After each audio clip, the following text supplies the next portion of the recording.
So hello guys, welcome to Beyond Concepts and I hope you all are doing perfectly fine. So आ चुके हैं chapter number 2 of maths सफल batch. सो आज हम करने जा रहे हैं चैप्टर पॉलिनोमियल्स। आज हम क्या करने वाले हैं इसके अंदर पॉलिनोमियल चैप्टर के अंदर। इसमें हम पॉलिनोमियल से रिलेटेड कुछ टर्म्स पढ़ेंगे। चलिए स्टार्ट करते हैं। सबसे पहले हम कुछ बेसिक टर्म्स के साथ स्टार्ट करेंगे।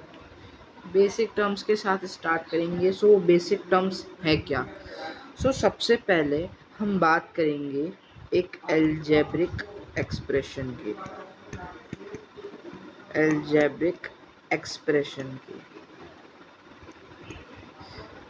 सो इस एल्जेब्रिक एक्सप्रेशन को डिफाइन करने के लिए हमें इसके कुछ टर्म्स जानने होंगे। That is term variable and constant. ठीक है। हम समझेंगे कांस्टेंट क्या होता है। कांस्टेंट का मतलब कोई भी फिक्स वैल्यू, जैसे 3 एक कांस्टेंट है, 4 एक कांस्टेंट है, सारे इंटीजर्स कांस्टेंट हैं, यहाँ तक कि सारे नंबर्स कांस्टेंट हैं। All the real number real number real number are constant. ठीक है। Variable constant. अब देखिए नाम में ही कांस्टेंट है। कांस्टेंट माने जिसकी वैल्यू फिक्स हो। और वैल्यू किसकी फिक्स है? 2 हो गया, 3 हो गया, 4 हो गया, इन सब की वैल्यू फिक्स है। अब हम बात करेंगे वेरिएबल की। वेरिएबल क्या होता है? जिनकी वैल्यू फिक्स नहीं होती है। ए हो सकता है, बी हो सकता है, सी हो सकता है। आप अल्फ़ाबेट्स यूज़ कर सकते हैं या फिर आप मैथ्स के स्पेशल सिंबल यूज़ कर सकते हैं, जैसे कि आपका हो गया अल्फ़ा, बीटा एंड गामा। ऐसे सिंबल्स को आप यूज़ कर सकते हैं। और चाहे तो आप अलग अलग टाइप फिजिक्स से भी कुछ साइन ला सकते हैं, जैसे ऐसा कोई सिंबल हो गया।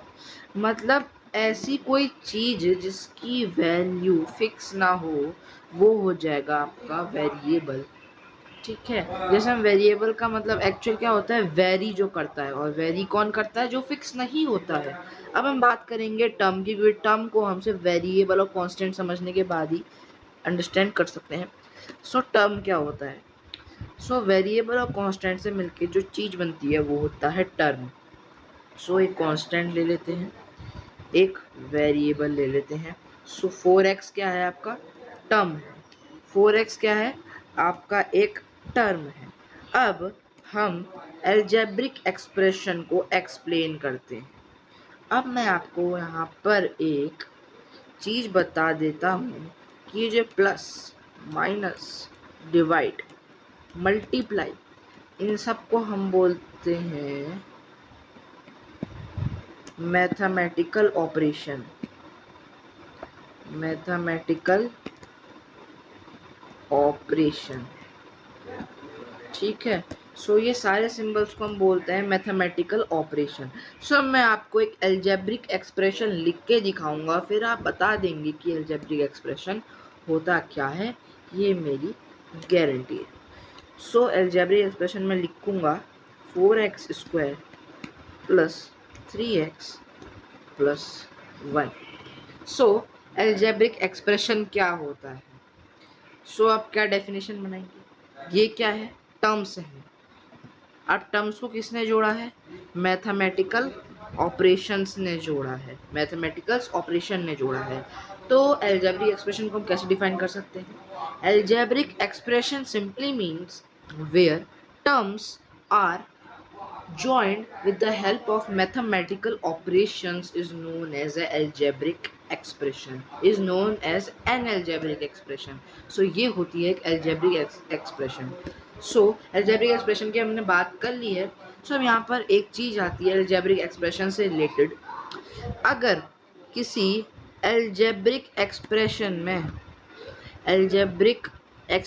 में एक टर्म आए, वन टर्म, किसी में 2 टर्म आए, किसी में 3 टर्म आए, किसी में 4 टर्म आए, या फिर ज़्यादा, 4 टर्म से ज़्यादा, या फिर या तो 4 टर्म आए या फिर 4 से ज़्यादा आए। सो हम क्या कहेंगे, 1 टर्म वाले को हम कहते हैं मोनोमियल।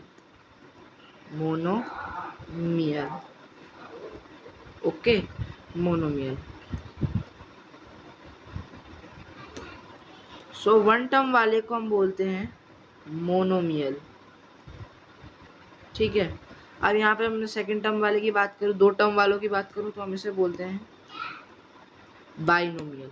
3 टर्म वालों की बात करूँ तो ट्राइनोमियल। अब 4 टर्म्स वालों की बात करूँ और पॉलीनोमियल।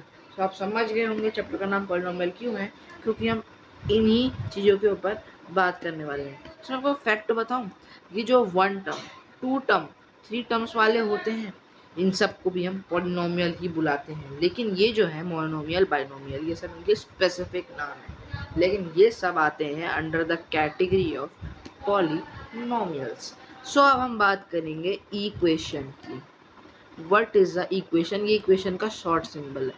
सो इक्वेशन में क्या होता है, जहाँ पर इक्वल टू साइन मेंशन होता है और LHS and RHS are present, RHS are present, ठीक है ना। ऐसा तो है नहीं कि अगर हम 2x + 1 इज इक्वल टू लिख दें।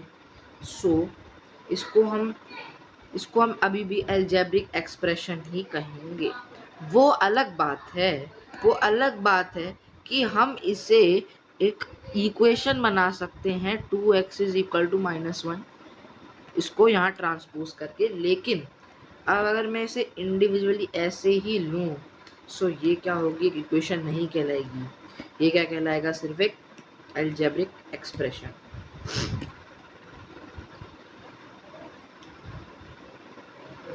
सो अब यहाँ पर हमारे पास यहाँ पर टर्म्स में भी कुछ चीज़ें होती हैं। मान लीजिए आपको दिया गया है 4x²। अब अगर वो आपसे पूछे कि x² का कोफिशिएंट क्या होता है, कोफिशिएंट का मतलब जो गिवन चीज़ है जिसका कोफिशिएंट निकालना है, उसके आगे वाली चीज़ होगी वो क्या हो जाएगी, उसका कोफिशिएंट। यानी कि x² का कोफिशिएंट क्या है, 4 है। x² का कोफिशिएंट क्या है, 4 है। क्या है, 4 है। सो यहाँ पर इक्वेशन में, जैसे हमने अलजेब्रिक एक्सप्रेशन में बताया था कि जहाँ पर मोनोमियल, बाइनोमियल, ट्राइनोमियल, पॉलिनोमियल, वैसे इक्वेशन में भी कुछ और कैटेगरीज होती हैं। अब यहाँ पर इक्वेशन की कैटेगरीज डिपेंड करती हैं उसके वेरिएबल्स में लगने वाली पावर पे। अब अगर मैं बात करूँ एक्सप्रेशन 4x + 1, अब एक और इक्वेशन लूँगा 4x² + 2x + 1, एक और लूँगा 4x³ + 2x² - 3x + 1 + 1, एक और लेते हैं, एक और लेंगे 4x⁴ + 2x³ - 3x² + 4x + 1। सो अब मैं बताता हूँ करके आपको इनके नाम। जिसको मैंने रेड बॉक्स के अंदर बनाया, यानी कि 4x + 1, ये है हमारी लीनियर इक्वेशन। अब मैं अगर बात करूं इस वाले की, इसे हम बोलते हैं क्वाड्रेटिक इक्वेशन। इसे हम क्या बोलते हैं, क्वाड्रेटिक इक्वेशन। अब अगर मैं यहाँ पर बात करूं इस वाले इक्वेशन की, इस इक्वेशन का नाम है हमारे पास क्यूबिक इक्वेशन। इसका नाम क्या आएगा, क्यूबिक इक्वेशन। अब अगर मैं बात करूं इस लास्ट वाली इक्वेशन की, तो ये हो जाएगा, इसका नाम होता है बाइक्वाड्रेटिक। बाइक्वाड्रेटिक, ठीक है, बाइक्वाड्रेटिक। अब मैं बताता हूँ इनको ऐसा नाम दिया क्यों गया है। इनकी पावर्स की वजह से, बिल्कुल इनकी पावर्स की वजह से ही इन्हें ऐसा नाम दिया गया है। अब अगर मैं बात करूँ ना 4x + 1 की, अब हमें यहाँ पर इस चीज़ को मैं आपको थोड़ा सा यहाँ पर मैं आपको ग्राफ वाले कॉन्सेप्ट पर भी ले चलूँगा। अब अगर मैं बात करूँ 4x+1 की, सो ये थोड़ा 10th का कॉन्सेप्ट है, लेकिन आपको थोड़ा थोड़ा इसके बारे में अवेयर हो जाना चाहिए। सो 4x+1 को हम लीनियर इक्वेशन क्यों बोलते हैं, इसको मैं आपको पिक्चर के थ्रू समझा दूंगा। आंसर आपका पिक्चर से निकल के आएगा और आप खुद बोलेंगे कि लीनियर क्यों कहला जाता है। सो 4x+1 एक इक्वेशन है अभी, ठीक है। अब मैं इसको क्या करना चाहता हूँ, x की वैल्यू निकालना चाहता हूँ, ठीक है, x की वैल्यू निकालना चाहता हूँ। सो अब मान लीजिए यहाँ पर मैं x की वैल्यू निकाल लेता हूँ -1/4। अब ये होता है हमारा x एक्सिस, ये होता है हमारा y एक्सिस। y एक्सिस को हम बोलते हैं ऑर्डिनेट, ठीक है, थोड़े से एक्स्ट्रा नाम है, मैं आपको अभी से बता दे रहा हूँ। y एक्सिस को हम बोलते हैं ऑर्डिनेट, x को हम बोलते हैं एब्सिसा, ठीक है, इसे हम बोलते हैं क्या, सो x एक्सिस को हम बोलते हैं एब्सिसा, ठीक है। अब y, अब ये है हमारा ओरिजिन, ये क्या है हमारा ओरिजिन। अब x एक्सिस पे टूवर्ड्स राइट आते हैं सारे पॉजिटिव नंबर, y एक्सिस पे टूवर्ड अपवर्ड्स आते हैं सारे पॉजिटिव नंबर, x एक्सिस पे टूवर्ड्स लेफ्ट आते हैं सारे नेगेटिव नंबर्स और y एक्सिस में टूवर्ड्स डाउनवर्ड आते हैं सारे नेगेटिव नंबर्स। अब हमारे पास x की वैल्यू क्या आई है, हमारे पास x की वैल्यू आई है x - 1/4। यहाँ पर हमारे पास x की वैल्यू -1/4 आई है, सो हम x एक्सिस में लेफ्ट की ओर मूव करते हैं। सो ये यहाँ कहीं ना कहीं इधर पे आएगा और y की वैल्यू नहीं दी है, इसका मतलब y = 0। ये आपको पढ़ने को मिलेगा लीनियर इक्वेशन इन 2 वेरिएबल में, जहाँ पर हम एक सिंगल वेरिएबल एक्सप्रेशन को कैसे हम डबल वेरिएबल बनाते हैं, तो 4x + 0y + 1 = 0। सो y की वैल्यू यहाँ से अपने आप ही क्या आ जाएगी, 0 आ जाएगी, ठीक है।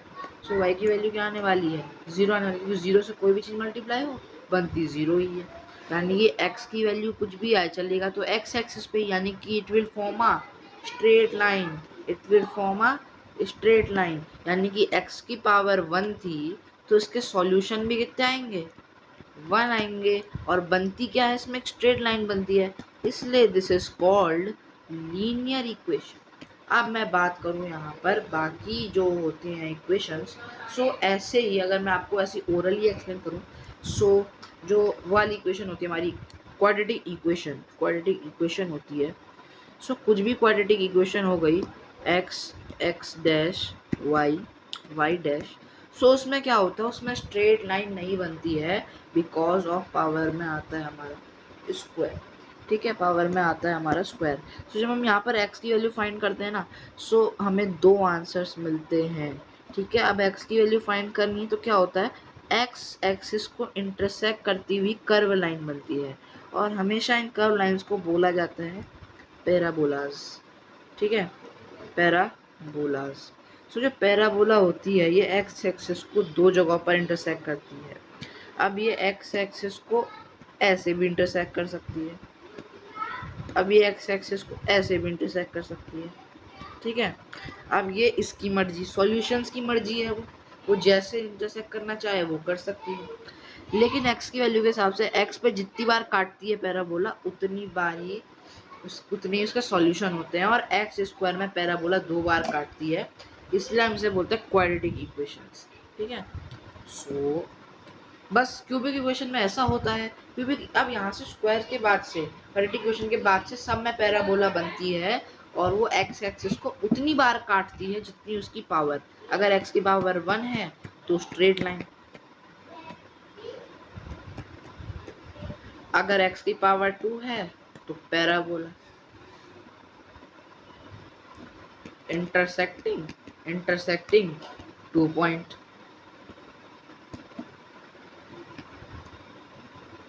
ठीक है, 2 पॉइंट्स को इंटरसेक्ट करेगी।